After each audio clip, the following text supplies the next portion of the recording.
এখানে আমি লাস্টবার যখন আসছিলাম তখন হচ্ছে এখানে ছবি তুলছিলাম এই জায়গাটা, ঠিক এই জায়গাটা কুষ্টিয়ার যে একেবারে প্রথম রেল স্টেশন যেটা বাংলাদেশে। এটা হলো লালন শাহর মাজার গেট। এদিকে হচ্ছে ওই যে ওই সামনেটা একটা মেলা হয়, ওইখানে 3 দিন মেলা হয়, অফিসিয়ালি 3 দিন, বাট 1 মাস ধরে মনে হয়। ওই লালন শাহর এই বাজারের সামনে অনেক দোকান আছে, ঢুকে। যেটা হলো রবীন্দ্র কুঠি বাড়ি। এই বাইকটা কই রাখা যায়, বাইকটা রেখে তারপরে ঢুকবো। এটা হচ্ছে রবীন্দ্রনাথ ঠাকুরের বাড়ি, রবীন্দ্র কুঠি বাড়ি। অনেকদিন পরে আসলাম আবার এই দৌলতিয়া ফেরিতে, পাবনা। এটা হচ্ছে সেকেন্ড দিন, আমরা এখন চলে যাবো, রওনা দেবো ইনশাল্লাহ। আর সার্কিট হাউস থেকে বের হয়ে যাব। তো এখন একটু সবাই ফটোশ্যুট করতেছে, সবাই আমরা একটু ছবি টবি তুলতেছি, ছবি তোলার কাজ চলতেছে। আমরা হচ্ছে পাবনা পার হয়ে যাচ্ছি, এদিকে হচ্ছে যশোর, কুষ্টিয়া, ঝিনাইদহ, খুলনা। তো এখন হচ্ছে লালন শাহ ব্রিজে উঠবো। আর এটা হচ্ছে রূপপুর পারমাণবিক কেন্দ্র। কালকে তো পাবনা পুরাটাই ঘুরছি, যার কারণে আর পাবনায় ভিডিও করার কিছু নাই। যেটা হচ্ছে পারমাণবিক কেন্দ্র রূপপুর, ভিতরে তো অ্যালাউ না, যার কারণে কেউ ঢুকতে পারে না। এটা দেখা যায়, এটা লালন শাহ ব্রিজে উঠলেও দেখা যায়। এটা অনেক লম্বা, বোঝা যায় না, দূর থেকেই এত উঁচা বা লম্বা লাগে। তার মানে এটা কাছে গেলে কি মনে হবে, বিশাল, চারটা বিশাল বিশাল।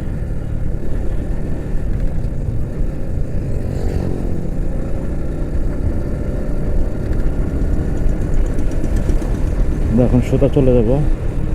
এই লালন শাহ ব্রিজের ওই পাশে হচ্ছে কুষ্টিয়া, এই পাশে হচ্ছে পাবনা, মানে ওই পাশে হচ্ছে দক্ষিণাঞ্চলের শেষ, আর এটা এদিকে হচ্ছে নদীর এই পারে হচ্ছে উত্তরাঞ্চলের শুরু, ব্রিজের এপার উপর। ওই পারে দক্ষিণাঞ্চল, ওই পারে আপনার এদিকে উত্তরাঞ্চল।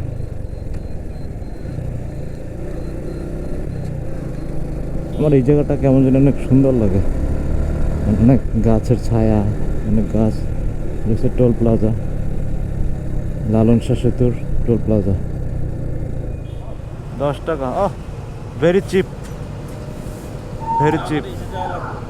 কিসে, কোন জায়গায়? ঠিক আছে, ওকে ওস্তাদ। আচ্ছা, লালন শাহ ব্রিজে উঠতেছি। লালন শাহ ব্রিজটা যে খুব একটা বড় তা না, আবার খুব একটা ছোট তাও না, কিন্তু ব্রিজটা ভাল লাগে এই জন্য কারণ এখান থেকে হচ্ছে ইয়ার ভিউটা দেখা যায়, পারমাণবিক কেন্দ্রটা দেখা যায়। আর এখানে চর আছে, আমরা কালকে এটার নিচে গেছিলাম, এই যে ডান পাশে এটার নিচে নদীর পাড়ে গেছিলাম, সুন্দর জায়গা বিকালবেলা। এই যে হার্ডিংস ব্রিজ, মানে কিছু ছবি তুলবে মনে হয় সবাই, একটু দাঁড়াইছে। এই যে এখানে আমি লাস্টবার যখন আসছিলাম তখন হচ্ছে এখানে ছবি তুলছিলাম এই জায়গাটা, ঠিক এই জায়গাটা বিশাল বড় বড় চারটা, দেখতেও সুন্দর লাগে। আর আমরা কালকে হচ্ছে এই যে এই পাশটাতে নামছিলাম, এই ব্রিজ আর ওই ব্রিজের মাঝখানে নিচে ঠান্ডা বাতাস। ব্রিজ এমন একটা জিনিস, ব্রিজের উপরে উঠলেই ভালো লাগে, আর ব্রিজের উপরে রাইড করতে আরও বেশি ভালো লাগে, কারণ প্রচুর বাতাস আর একটা মানে অন্যরকম একটা।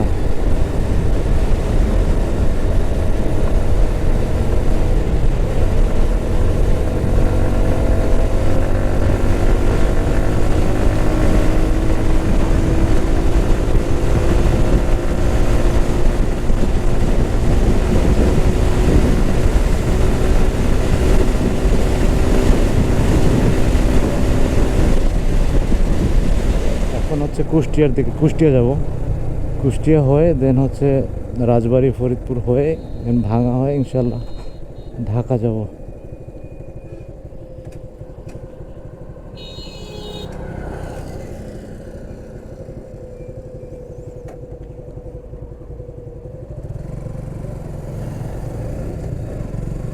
কুষ্টিয়া হচ্ছে বামে যাইতে হবে, এখান থেকে হচ্ছে কুষ্টিয়া শহর হচ্ছে সোজা, এটি কাঙ্গাল হরিনাথ মজুমদার। এখানে একটা স্থাপনা মাঝখানে সুন্দর সার্কেলে। কুষ্টিয়া তো সোজা, কুষ্টিয়া তো সোজা ওই লালন শাহ রেল স্টেশনে যাবে। ও এদিকে আবার মীর মোশাররফ হোসেনের ছবি, সুন্দর লাগতেছে। ক্যামেরা চার্জ ছিল না, যার কারণে আর ভিডিও করতে পারিনি। এখন আসছে হচ্ছে কুষ্টিয়ার যে একেবারে প্রথম রেল স্টেশন যেটা বাংলাদেশে, সেটা হচ্ছে কুষ্টিয়ায় এই জগতী স্টেশন। এই যে এখানে আসছি, পুরাতন একটা অনেক পুরনো বিল্ডিং, পুরনো স্টেশন। হ্যাঁ ছবি তুলে দে। তো এইখান থেকে এরপর এখান থেকে কই যাবো আমরা? লালন শাহ।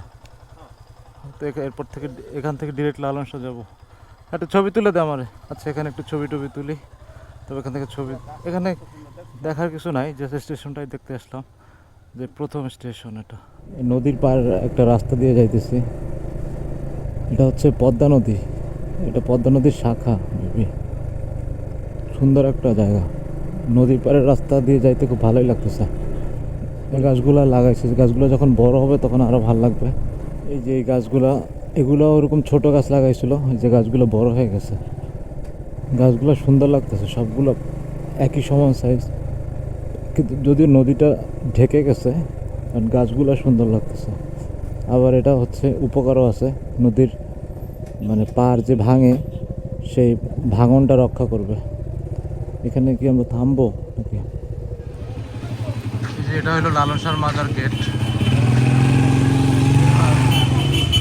এদিকে হচ্ছে ওই যে ওই সামনেটা একটা মেলা হয়, ওইখানে 3 দিন মেলা হয়, অফিসিয়ালি 3 দিন, বাট 1 মাস ধরে মনে হয়। ওই লালন শাহর এই মাজারের সামনে অনেক দোকান আছে, ঢুকে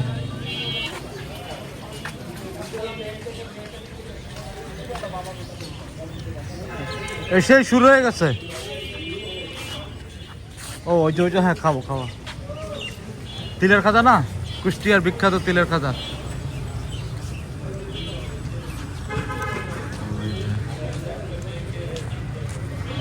কুষ্টিয়াতে প্রচুর কাঠবিড়ালি দেখলাম, এই যে কিউট কিউট। পৌরসভার মধ্যেও দেখলাম কাঠবিড়ালি, এই যে লালন শাহর এই যে মাজারের মধ্যেও কাঠবিড়ালি, অনেক কিউট।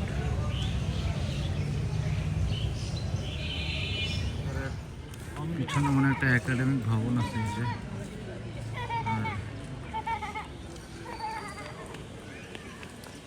আর ওই যে লালন শাহ ছবি, আর এখানে একটা একতার একটু ব্রেক নিলাম। আছে হচ্ছে যে কুষ্টিয়াতে লালন শাহ মাজার, এটার অপোজিটে একটা মাঠ আছে, এই মাঠে এসে একটু একটু চা খাইতেছি, একটু ব্রেক নিচ্ছি। আর এই মাঠে মনে হয় মেলা হয় বছরে 2 বার। মেলা কিছুদিন আগে শেষ হয়ে গেছে, যে এই মাঠটাতেই মেলা হয়।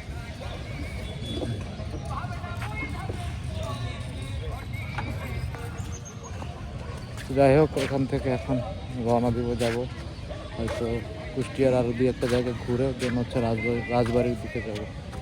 এটা কি সেতু? সৈয়দ মাসউদ রুমি সেতু, সৈয়দ মাসুদ রুমি সেতু। সেতুটা তো ছোট কিন্তু সুন্দর আছে। পাশে হচ্ছে রেল লাইনের ব্রিজ মনে হয়, এখন এটা চালু আছে কিনা জানি না, মেবি চালু। আর এই ব্রিজটা অনেক সুন্দর, ব্রিজটা দেখছি আমি ভিডিওতে অনেকবার, বাট এই ব্রিজে মনে হয় আমি প্রথম যাইতেছি এই ব্রিজ দিয়ে। এর আগে মনে হয় না এই ব্রিজ দিয়ে আমার যাওয়া হয়েছে। কুষ্টিয়াতে কাকার আইসক্রিম দেখলাম, কাকার আইসক্রিম নাকি এখানে খুব ভালো, এক বন্ধু বললো, দেখি খেয়ে কি অবস্থা। কাকা কয় বছর ধরে বিক্রি করেন? মেলা বছর। এইখানেই না?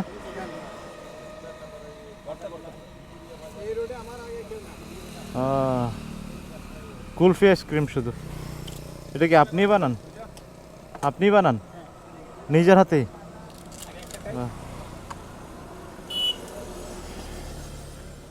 দেখি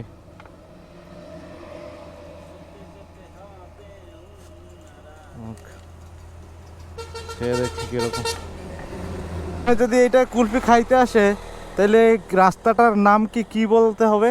এটা আপনার হচ্ছে বাঁশাড়া, এটা জায়গা ঠিকানা হচ্ছে বাঁশাড়া, এটা নিদ্দা বাসারা। বাঁশাড়া এটা ও আচ্ছা, কুমারখালী। ও বাঁশআরা, বাঁশআরা, বাঁশআরা ঈদগাহ ময়দান না? এই গড়াই ব্রিজ পার হয়ে আসি চলে। আপনার কুলফিটা অনেক মজা, ভালো। ঠিক আছে, দোয়া করবে না? ওকে। যাই, এখানে কাকার কুলফিটা কিন্তু আসলে ভালো। কেউ যদি এদিক থেকে যান তাহলে কুলফিটা খেয়ে যান কাকার। এই যে কি বাঁশআরা, কুষ্টিয়া কুমারখালী। ওই একটা পুরানো ঐতিহাসিক বাড়ি আছে, কুটি বাড়ি যাচ্ছি। আর এখানে রেল লাইন পার হইতে হয়। এই যে ট্রেন আসছে, এই যে অবশ্যই এটা মালবাহী ট্রেন মনে হয়, ছোট। এই যে মালটানা ট্রেন। ও এবার ওখানে ওপেন বসে রয়েছে, ছোট একদম ট্রেনটা।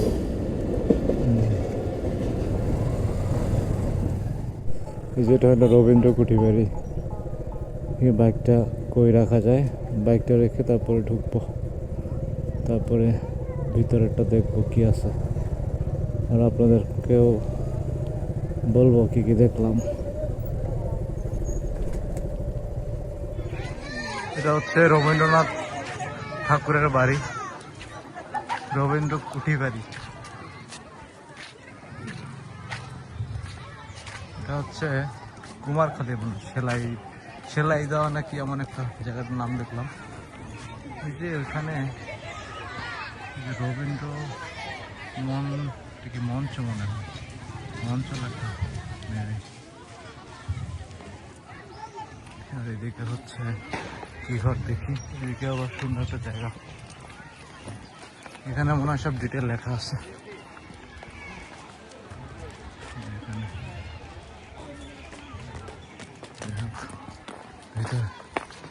তোমরা স্কুল থেকে আসছো ভাইয়া? এখানে হচ্ছে শিক্ষা সফরে বেশি আসে স্টুডেন্টদেরকে দেখানোর জন্য। গেট, এই ছোট একটা বাবু। ভিতরটা তো সুন্দর লাগতেছে। ওই যে দোতলা দেখা যাইতেছে, রবীন্দ্রনাথ ঠাকুর। তুমি নীরবে নীরবে।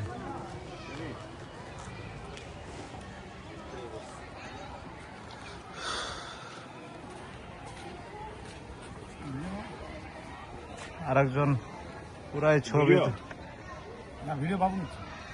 ওনার বাড়িতে একটা পুকুরও আছে দেখতে, বিশাল বড়।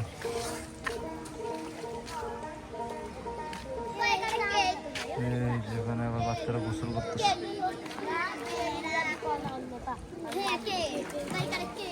পানিটা আর একটু পরিষ্কার হলে ভালো হইতো। এবারে চারপাশে আবার বসার জায়গাও আছে। আর রবীন্দ্রনাথ নাকি এই বাড়িতেই থাকতো, এটা ওনার বাসভবন। আর এখানে দেখে বড় গানের আসর, গান হয়। আবার মনে হয় বিকালবেলা গান টান করে ওনারা, ওখানে একটু শুট তুলতেছে। যেটা পুকুর পরে একটা গাছ আছে, এই যে গাছটা এখন প্রায় ভাঙা গাছ। এই গাছটা হচ্ছে রবীন্দ্র স্মৃতি বিজড়িত গাছ। বাংলা নাম বকুল, ইংরেজি নাম, তারপরে বৈজ্ঞান বোঝা যাচ্ছে না। তার মানে এটা মনে হয় রবীন্দ্রনাথের একটা স্মৃতি, কোনো একটা স্মৃতি আছে হয়তো, আমি ঠিক জানি না। আর এখানে আবার দুইটা দোলনা আছে।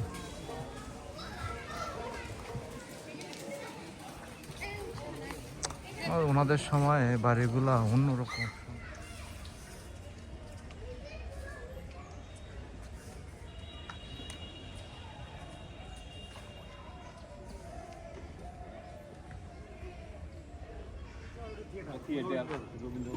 ও, এটাতে মনে হয় এটাতে বিভিন্ন প্রোগ্রাম হয়। ও আচ্ছা, ও আচ্ছা, রবীন্দ্রনাথের জন্ম বার্ষিকীর উপলক্ষে বা কোনো উপলক্ষে এটাতে প্রোগ্রাম হয় আর কি। এটা হচ্ছে এক্সিট, আমরা এখান থেকে বের হয়ে যাব। আমরা এখন রাজবাড়ি চলে আসছি। এটা হলো রাজবাড়ি, হাতিয়ার টাওয়ার রাজবাড়ি। কিন্তু রাজবাড়ি হয়ে যাব, রাজবাড়ি হয়ে ফরিদপুর, দেন হচ্ছে ভাঙা, দেন হচ্ছে ভাঙা থেকে মাওয়া, মাওয়া থেকে ইনশাল্লাহ ঢাকা। এখান থেকে ঢাকা দেখাইতেছে 107 কিলো, মানিকগঞ্জ 45 কিলো। তো প্ল্যান চেঞ্জ হয়েছে আর কি। এখন আমাদের প্ল্যান ছিল হচ্ছে যে ফরিদপুর দিয়ে ভাঙা হয়ে দেন মাওয়া দিয়ে তারপরে যাওয়ার, বাট প্ল্যান চেঞ্জ হয়েছে। এখন হচ্ছে যে আমরা দৌলদিয়া ফেরি পার হয়ে দেন মানিকগঞ্জ দিয়ে যাব। ও, ঘাট তো পেয়ে গেছে, যাক ভালো হয়েছে। আসার সাথে সাথে ঘাট পেয়ে গেছি, মানে ফেরি পেয়ে গেছি, সরি। অনেকদিন পরে আসলাম আবার এই দৌলতিয়া ফেরিতে। আগে তো মাঝে মাঝে যাওয়া হয়তো, এখন খুব একটা আসা হয় না।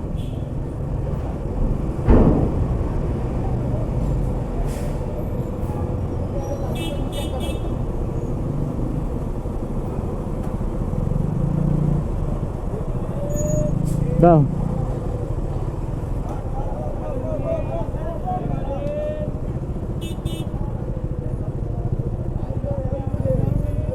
শেষমেশ হচ্ছে দৌলতিয়া ফেরি দিয়ে যাওয়া লাগবে। মাওয়া দিয়ে আর গেলাম না, ফেরি দিয়ে গেলাম। Plan change. আর ওই ফেরি বেশিক্ষণ লাগে না, 15-20 মিনিট মনে হয় লাগে।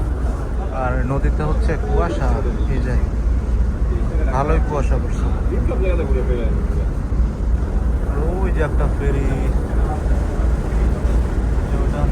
ওই পার থেকে এই পারে আসবে। মানিকগঞ্জের এই পারে চলে আসছে, এবার ফেরি দিয়ে উঠতে হবে। বাইকগুলো হচ্ছে সবার সামনে থাকে দেখে তাড়াতাড়ি ওঠার সময় প্রথমে ওঠা যায়।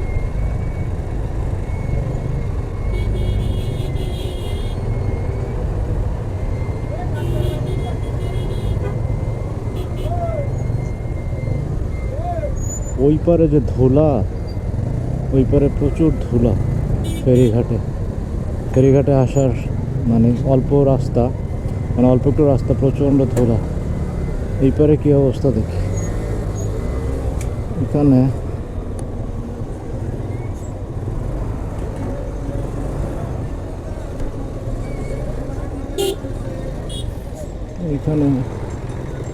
এই যে এখানেও ধুলা, এখানে একই অবস্থা। ইয়া আল্লাহ, প্রচুর ধুলা। আসলে ঘাটের রাস্তাগুলা অস্থায়ী রাস্তা, তো প্রচণ্ড ধুলা থাকে। Padma river view hotel and resort, এখানে তো এই রিসোর্টটা কবে হইলো, নাকি আগেই ছিল? কিন্তু এই রিসোর্টটা তো আমি নাম শুনছি, কখনো চোখে বাঁধে নাই। আমরা একটু খাওয়া দাওয়া করব, সেজন্য হোটেল খুঁজতেছি। যাই না এখানে হোটেল পাওয়া ভালো হোটেল পাওয়া যাবে কিনা। ঘাটে একটু খাওয়া দাওয়া করলাম। চলো, আপনার বাসা কোথায়? হ্যাঁ, এখানেই আলফাডাঙ্গা, ফরিদপুরে। ইনশাল্লাহ আসবো। তো এখানে একটু খাওয়া দাওয়া করলাম, খাওয়া দাওয়া করে এখন মানিকগঞ্জ হয়ে সাভার দিয়ে ইনশাল্লাহ ঢাকা যাব। আমরা এখন আছি হচ্ছে সাভারে ঢুকবো নাকি বুঝতেছি না। সামনে তো ধামরাই দেখা। আচ্ছা, গাবতলি হচ্ছে আর 43 কিলোমিটার আছে। সাভার হচ্ছে 32 কিলোমিটার আছে। আমরা হচ্ছে সাভার দিয়েই তো যাব। আর রাতের বেলা এদিকের ওই পাশের গাড়িগুলার এমন লাইট চোখে পড়ে যে কিচ্ছু দেখা যায় না। আর এই রোডে তো স্ট্রিট লাইট নাই তো। এখন হচ্ছে গাবতলী পার হয়ে মাজার রোডের ঠিক মাথায় দাঁড়ায় আছি। এখানে সবাই আসবে, সবার সাথে মানে একসাথে হয়ে দেন এখান থেকে আর কি আবার শ্যামলী যাব, শ্যামলী থেকে আবার যে যার মতো চলে যাবো। তো এখন বাজে হচ্ছে কয়টা, 9:26। ফাইনালি বাসায় চলে আসলাম। আর আলহামদুলিল্লাহ পাবনা আর কুষ্টিয়ার ট্যুরটা কমপ্লিট করলাম। ভিডিওটা আপনাদের সাথে শেয়ার করব। আর ভিডিওটা ভালো লাগলে লাইক করবেন, কমেন্ট করবেন, শেয়ার করবেন। আর প্লিজ সবাই সাবস্ক্রাইব করবেন আমার চ্যানেলটা। সো দেখা হবে ইনশাল্লাহ নেক্সট ভিডিওতে। তো সবাই ভালো থাকবেন, সুস্থ থাকবেন। আল্লাহ হাফেজ।